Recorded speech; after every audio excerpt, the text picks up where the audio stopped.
Hormuz ಜಲಸಂಧಿಯನ್ನು ಬಂದ್ ಮಾಡಿರುವಂತಹ ಬೆನ್ನಲ್ಲೇ ಮಹತ್ವದ ಬೆಳವಣಿಗೆಯೊಂದು ನಡೆದಿದೆ. ಚೀನಾಗೆ ಅಮೆರಿಕ ಅಧ್ಯಕ್ಷ ಡೊನಾಲ್ಡ್ ಟ್ರಂಪ್ ಇದೀಗ ಭೇಟಿಯನ್ನ ಕೊಟ್ಟಿದ್ದಾರೆ.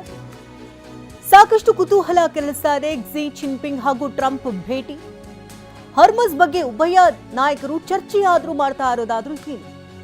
ಹಾರ್ಮಸ್ ಬಂದ್ ಅನ್ನ ತೆರವು ಮಾಡ್ತಾರಾ ಟ್ರಂಪ್? ಹಾಗಾದ್ರೆ ಜಗತ್ತಿನ ಚಿತ್ತ ಇದೀಗ ಟ್ರಂಪ್ ಹಾಗೂ ಕ್ಸಿ ಜಿನ್ಪಿಂಗ್ ಚರ್ಚೆಯತ್ತ ನೆಟ್ಟಿದೆ. ಇರಾನ್ ಮತ್ತು ಅಮೆರಿಕ ಯುದ್ಧಕ್ಕೆ ಬ್ರೇಕ್ ಬೀಳುತ್ತಾ? ಹಾಗಾದ್ರೆ ಚೀನಾದ ಬೀಜಿಂಗ್ನಲ್ಲಿ ಟ್ರಂಪ್ಗೆ ಅದ್ಧೂರಿ ಸ್ವಾಗತವನ್ನು ಈಗಾಗಲೇ ಕೋರಲಾಗಿದ್ದು, 9 ವರ್ಷದ ಬಳಿಕ ಡೊನಾಲ್ಡ್ ಟ್ರಂಪ್ ಚೀನಾಗೆ ಭೇಟಿಯನ್ನು ಕೊಟ್ಟಿದ್ದಾರೆ. 2017ರಲ್ಲಿ ಚೀನಾಗೆ ಡೊನಾಲ್ಡ್ ಟ್ರಂಪ್ ಭೇಟಿಯನ್ನು ಕೊಟ್ಟಿದ್ರು. ಬೀಜಿಂಗ್ನಲ್ಲಿ ಚೀನಾ ಹಾಗೂ ಅಮೆರಿಕ ನಿಯೋಗ ಮೀಟಿಂಗ್ ಅನ್ನು ನಡೆಸ್ತಾ ಇದೆ. ಹಾರ್ಮಸ್ ಜಲಸಂಧಿಯನ್ನು ತಮ್ಮ ಹಿಡಿತದಲ್ಲಿಟ್ಟುಕೊಂಡಿರುವಂತಹ ಟ್ರಂಪ್ ಚೀನಾಗೆ ಭೇಟಿ ಕೊಟ್ಟಿರುವುದು ಸಾಕಷ್ಟು ಕುತೂಹಲಕ್ಕೆ ಕಾರಣವಾಗಿದ್ದು, ಇರಾನ್ ಹಾಗೂ ಅಮೆರಿಕ ಯುದ್ಧಕ್ಕೆ ಬ್ರೇಕ್ ಬೀಳುತ್ತಾ? ಚೀನಾ ಅಮೆರಿಕ ಮಾತುಕತೆ ಜಗತ್ತಿಗೆ ಒಳ್ಳೆಯದಾಗುತ್ತಾ? ಕ್ಸಿ ಜಿನ್ಪಿಂಗ್ಗೆ ಗ್ರೇಟ್ ಲೀಡರ್ ಅಂತ ಟ್ರಂಪ್ ಹೇಳಿದ್ದು, 2026ರ ಐತಿಹಾಸಿಕ ವರ್ಷವಾಗಲಿದೆ ಅಂತ ಟ್ರಂಪ್ ಮಾತನಾಡಿದ್ದಾರೆ. ಚೀನಾದ ಜೊತೆ ನಮ್ಮ ಉತ್ತಮ ಸಂಬಂಧವಿದೆ ಅಂತ ಟ್ರಂಪ್ ಹೇಳ್ತಾ ಇರುವುದರಿಂದಾಗಿ ಇರಾನ್ ಹಾಗೂ ಅಮೆರಿಕ ಯುದ್ಧಕ್ಕೆ ಈಗ ಬ್ರೇಕ್ ಬೀಳುತ್ತಾ ಅನ್ನುವಂಥ ಪ್ರಶ್ನೆ. ಇನ್ನಷ್ಟು ಡೀಟೇಲ್ಸ್ ಅನ್ನು ಪಡ್ಕೋಣ. ನೇರ ಸಂಪರ್ಕದಲ್ಲಿ ಹರೀಶ್ ಇದ್ದಾರೆ. ಹರೀಶ್, ಈಗಾಗಲೇ ಹಾರ್ಮಸ್ ಜಲಸಂಧಿಯನ್ನ ತಮ್ಮ ಹಿಡಿತದಲ್ಲಿ ಇಟ್ಕೊಂಡಿರೋದ್ರಿಂದಾಗಿ ಟ್ರಂಪ್ ಇಡೀ ಜಗತ್ತಿಗೆ ಸಂಕಷ್ಟ ಶುರುವಾಗಿದೆ. ಈ ನಡುವೆ ಕ್ಸಿ ಜಿನ್ಪಿಂಗ್ರನ್ನ ಭೇಟಿಯಾಗಿದ್ದಾರೆ. ಚೀನಾಕ್ಕೆ ಭೇಟಿಯನ್ನು ಕೊಟ್ಟಿರೋದ್ರಿಂದಾಗಿ ಟ್ರಂಪ್ ಏನೆಲ್ಲ ಬೆಳವಣಿಗೆಗಳಾಗ್ತಾ ಇದೆ ಅಂತ? ಶಕುಂತಲಾ, ಜಾಗತಿಕ ರಾಜಕೀಯ ಮತ್ತು ಜಾಗತಿಕ ಆರ್ಥಿಕತೆಯಲ್ಲಿ ಚೀನಾ ಹಾಗೂ ಅಮೆರಿಕದ ನಡುವೆ ಉದ್ವಿಗ್ನ ಪರಿಸ್ಥಿತಿ ಸದ್ಯಕ್ಕೆ ಉಂಟಾಗಿರುವಂತಹದ್ದು. ಅದು ಇರಾನ್ನ ಯುದ್ಧದ ಸಂದರ್ಭದಲ್ಲೂ ಕೂಡ ಅಮೆರಿಕ ಹಾಗೂ ಚೀನಾ ನಡುವೆ ಮುಸುಕಿನ ಗುದ್ದಾಟ ಕೂಡ ನಡೀತಾ ಇದೆ. ಇದರ ಮಧ್ಯದಲ್ಲಿ ಈಗ ಅಮೆರಿಕ ಅಧ್ಯಕ್ಷ ಡೊನಾಲ್ಡ್ ಟ್ರಂಪ್ ಅವರು ಚೀನಾಗೆ ಭೇಟಿಯನ್ನು ಕೊಟ್ಟಿದ್ದಾರೆ. ಚೀನಾದ ಬೀಜಿಂಗ್ನಲ್ಲಿ ಎರಡೂ ದೇಶಗಳ ಉಭಯ ನಾಯಕರು ಚರ್ಚೆಯನ್ನು ಮಾಡ್ತಾ ಇದ್ದಾರೆ. ಇದನ್ನು ಡೊನಾಲ್ಡ್ ಟ್ರಂಪ್ ಅವರು ಅತ್ಯಂತ ದೊಡ್ಡ ಶೃಂಗಸಭೆ ಅನ್ನುವಂತಹ ನಿಟ್ಟಿನಲ್ಲಿ ಕರೆದಿದ್ದಾರೆ. ಮತ್ತು ಇದು ಎರಡೂ ದೇಶಗಳಿಗೂ ಕೂಡ ಅತ್ಯಂತ ಉತ್ತಮ ಫಲಪ್ರದ ಶೃಂಗಸಭೆ ಅನ್ನುವಂಥ ನಿಟ್ಟಿನಲ್ಲೇ ಕರೆದಿರುವಂತಹದ್ದು. ಬಹು ಮುಖ್ಯವಾಗಿ ಈಗ ಇರಾನ್ ಮೇಲೆ ಅಮೆರಿಕ ಯುದ್ಧವನ್ನು ಸಾರಿರುವಂತಹದ್ದು. ಹಾರ್ಮುಜ್ ಜಲಸಂಧಿಯಲ್ಲಿ ನಿರಂತರ ಸಂಘರ್ಷ ಇದೆ. ಇರಾನ್ನ ಯಾವುದೇ ಹಡಗುಗಳಿಗೆ ಅಮೆರಿಕ ಪ್ರವೇಶಕ್ಕೆ ಬಿಡ್ತಾ ಇಲ್ಲ.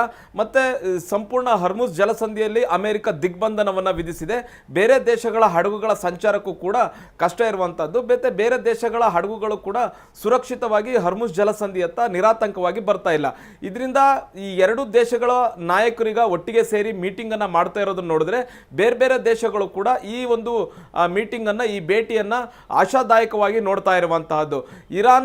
ಇರಾನ್ ಮತ್ತೆ ಅಮೆರಿಕ ನಡುವಿನ ಸಂಘರ್ಷ ಕಡಿಮೆ ಆಗಬೇಕು ಅನ್ನುವಂಥದ್ದು ಸಾಕಷ್ಟು ದೇಶಗಳ ಒತ್ತಡ ಆಗಿದೆ, ಮತ್ತೆ ಅಭಿಪ್ರಾಯ ಕೂಡ ಆಗಿರುವಂತಹದ್ದು. ಇದರ ಮಧ್ಯೆ ನಿಜವಾಗೂ ಹಾರ್ಮುಜ್ ಜಲಸಂಧಿ ಮತ್ತೆ ಇರಾನ್ ಮೇಲಿನ ಯುದ್ಧವನ್ನ ನಿಲ್ಲಿಸುವಂತಹ ವಿಚಾರದಲ್ಲಿ ಏನಾದರೂ ಚರ್ಚೆ ಆಗುತ್ತಾ ಅನ್ನುವಂತಹದ್ದು. ಆದರೆ ಡೊನಾಲ್ಡ್ ಟ್ರಂಪ್ ಅವರು ಅಮೆರಿಕದಿಂದ ಚೀನಾಗೆ ಹೋಗುವಂತ ಸಂದರ್ಭದಲ್ಲಿ ಹೇಳಿದ್ದಾರೆ, ಇರಾನ್ ವಿಚಾರದಲ್ಲಿ ಅಥವಾ ಹಾರ್ಮುಜ್ ಜಲಸಂಧಿಯ ವಿಚಾರದಲ್ಲಿ ನಾವು ಚೀನಾದಿಂದ ಯಾವುದೇ ಕೂಡ ಮಾತುಕತೆಯನ್ನು ನಿರೀಕ್ಷೆ ಮಾಡ್ತಿಲ್ಲ ಅನ್ನುವಂಥದ್ದನ್ನು ಹೇಳಿ ಡೊನಾಲ್ಡ್ ಟ್ರಂಪ್ ಅವರು ಈಗ ಚೀನಾಕ್ಕೆ ಹೋಗಿರುವಂತಹದ್ದು.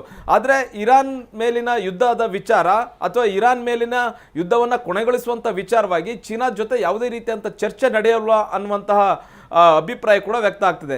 ಯಾಕಂತಂದ್ರೆ ಈಗ ಚೀನಾ ಈಗ ಇರಾನ್ ಮೇಲೆ ಒತ್ತಡವನ್ನು ಹೇರಬೇಕಾಗುತ್ತೆ. ಅಮೆರಿಕದ ಜೊತೆ ಮಾತುಕತೆಗೆ ಮುಂದಾಗಬೇಕು. ಮತ್ತೆ ಅಮೆರಿಕದ ಷರತ್ತುಗಳೇನಿವೆ ಅದನ್ನು ಇರಾನ್ ಒಪ್ಕೊಳ್ಬೇಕು. ಅಂತಹ ಒತ್ತಡವನ್ನೇನಾದರೂ ಚೀನಾದ ಮೇಲೆ ಹೇರುತ್ತಾ ಅಮೆರಿಕ ಅನ್ನುವಂಥದ್ದು. ಅಂದರೆ ಈಗ ಇರಾನ್ನ ಒಪ್ಪಿಸಬೇಕಾಗಿರುವಂತಹದ್ದು ಚೀನಾ.